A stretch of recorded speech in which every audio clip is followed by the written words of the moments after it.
Hey, everybody, welcome back to episode 2 of our Aulani series. In this episode, we are going to talk about the lobby and the rooms at Aulani, the room layouts, where they're located, the best room for your buck. Yes, we have an entire episode dedicated to this. And if you've never been to Aulani and you go, you'll understand why we could actually talk for as long about the lobby as we were able to. So we hope that this is helpful for you and hope you enjoy it.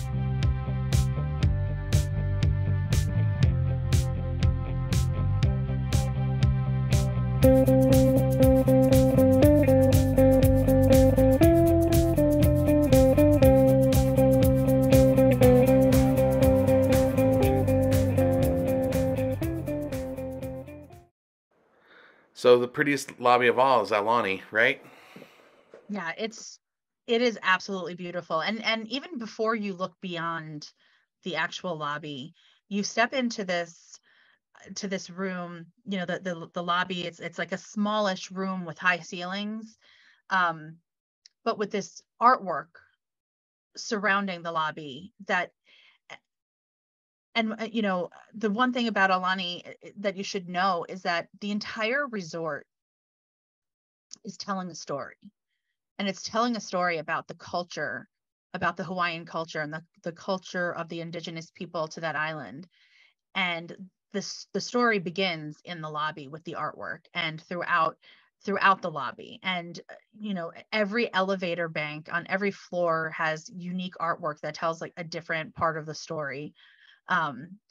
And so when you step into the lobby, there's hallways off either side, and they look like those the boats that what are those boats called? I don't know what they're called, but I know It's like the long boats, whatever those long boats are.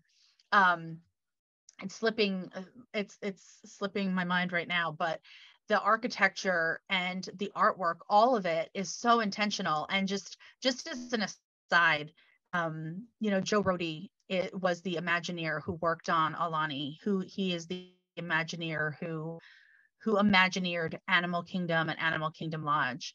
And he has spent time in Hawaii. He lived there, his family from there, and capturing the cultural significance of the people, the land, the way that they lived was so important to him. And he, around the 10th anniversary of Aulani, he was supposed to go to celebrate, but because of COVID, he couldn't go. So he did, on Instagram, on his account, every day he shared facts about Aulani and about the choices that they made, from the artwork to the music to the lighting. And so if you're on Instagram, I highly recommend you take a look at his posts. I think that they were from around October 2021 that just talk about the storytelling. And he has a picture overhead that pictures, the Four Seasons, which is the resort right next to Aulani. And, it shows both resorts side by side. And he says, with this picture, there are two resorts. The difference is that one is in Hawaii and one is of Hawaii. And, that distinction was really important for him to make, because Four Seasons is a gorgeous hotel with a great restaurant that anyone would be happy to stay at.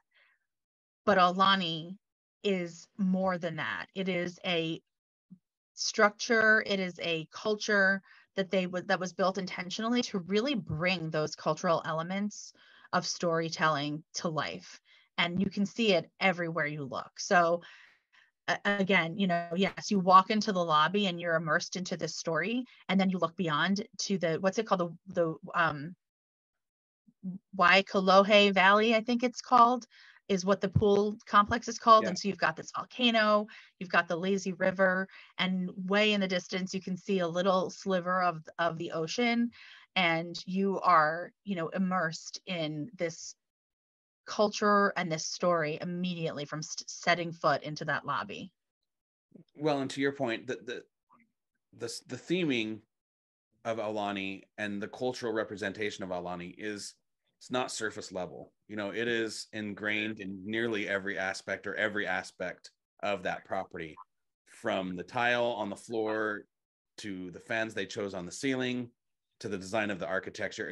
It is a truly immersive experience, really unlike no other. You know, I can't speak enough to how Disney it is, but how not Disney it is. And that's hard for people to capture without being there, because yes, Mickey Mouse is there, and yes, Lilo and Stitch are there, and they have a presence there, but the theming is not that.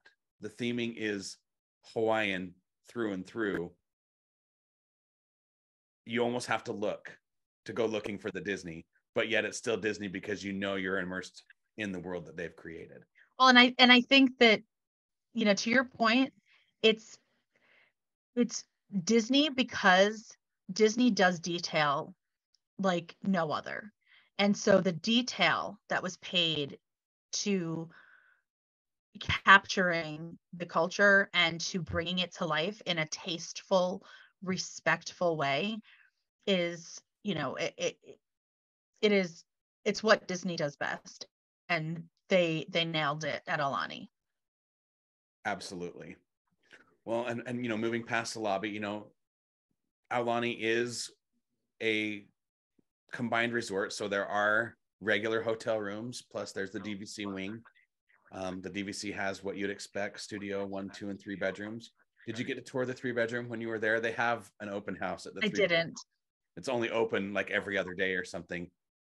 Man, oh man, that place is massive and gorgeous. I haven't stayed there. I just toured one, but I think that would rank on my number 1 bucket list to stay. But yeah, they have, again, something for different views, you know, garden view, water view, all the things. But one thing that most people don't know is if you book a garden view, depending on where you end up in that building, you can see the luau that they do nightly from your balcony. We didn't know that when we booked our garden view and we paid for the luau, but we would actually had a better seat if we had just ordered pizza and stayed on our balcony and watched it from there. So keep that in mind. Well, I actually had a room. We had a studio, and it overlooked the lawn where the luau takes place. And it's an island garden view in the Eva Tower. And so there's 2 towers in Aulani, the Eva Tower and the Waianae Tower. And the Eva Tower is the one that overlooks the island garden rooms, overlook the luau. And you have the bonus of also getting some ocean view too. Now it's not ocean front the way the ocean view rooms are, but you get the ocean, you get the luau, and you know, I did the luau, which we'll talk about the luau, but we would, every single night that we would be in our room, we would keep our sliders open so that we could sit in the room or on the balcony and listen to the music. And it was lovely. So I definitely recommend trying to get a room there. If you're not going to do an ocean view room, I think that's probably the next best thing.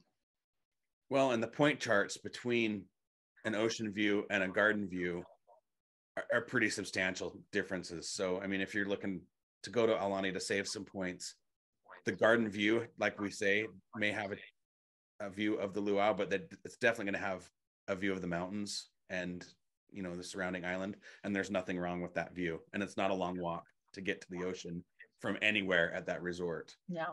So, you know, moving along, unless there's anything else you had to add about the rooms themselves. The only one other thing that I'll add is that, you know, not only did our room overlook the luau, but the way that the rooms are configured, the love seat was facing, you know, it's not like your typical DVC room at Walt Disney World where you've got your bed and then the sofa next to it. It's kind of, the rooms are kind of angled so that your balcony faces the best view possible. So your love seat actually is kind of facing so that you can look out the balcony. And so if you keep that door open, you can look out and you can see from that room, you we were able to actually see the water. And so that's just, I think it was, again, just the way that they built Aulani was really, they wanted to capture as much as they could and expose everyone. Like, they used it so smartly so that you weren't sitting next to the, next to the door needing to look this way. You could sit on it and look directly out. And that was such a smart design choice also. Yeah, I agree. Yeah, they really put a lot of thought into the rooms and what direction they're looking, because it's not a bad view, even from a standard view. I think you're going to be just fine. So, well, that wraps up this episode. We thank you for joining us for this Aulani series, and aloha, and we'll DVC you real soon. Bye, everyone.